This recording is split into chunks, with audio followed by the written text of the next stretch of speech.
اعوذ باللہ من الشیطان الرجیم بسم اللہ الرحمن الرحیم۔ فیض وظائف کے سامعین السلام علیکم۔ میں امید کرتا ہوں کہ آپ سب لوگ خیر خیریت سے ہوں گے۔ اللہ تعالیٰ آپ کی تمام پریشانیوں اور مصیبتوں کو دور فرمائے، آمین۔ آپ سے گزارش ہے کہ اگر آپ پہلی مرتبہ ہمارے چینل کا وزٹ کر رہے ہیں تو ہمارے چینل کو سبسکرائب کر لیں اور بیل کے آئیکن کو پریس کر لیں۔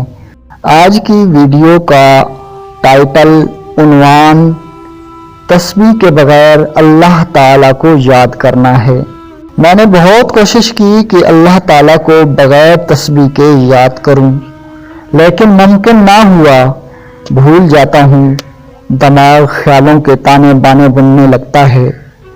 ایک خیال کہاں سے کہاں چلا جاتا ہے اور بعض دفعہ اس خیال میں رات اور دن گزر جاتے ہیں۔ تسبیح دھیان دیتی ہے، توجہ دلاتی ہے، رخ کو موڑتی ہے، خیالوں کو واپس پلٹاتی ہے، خیال دوست کو حاضر کرتی ہے، احساس دلاتی ہے اور دل کرتا ہے کہ اسے یاد کیا جائے۔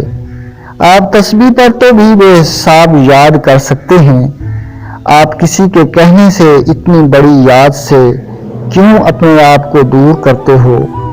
تسبیح ہاتھ میں لینے سے سوالات تو اٹھتے ہیں، لیکن ایک عرصہ تک میرے خیال سے ان کا دورانیہ بہت کم ہوتا ہے۔ جب سب کو پتہ لگ جاتا ہے کہ یہ تسبیح کرنے والا ہے، اللہ کے ذکر و فکر سے راستے میں کسی ملامت کرنے والے کی ملامت کی پرواہ نہ کرنا، اللہ تعالیٰ خود ہی راستہ بتاتے جائیں گے، بس تم چلتے جاؤ اور کسی ملامت کرنے والے کی ملامت سے نہ ڈرنا۔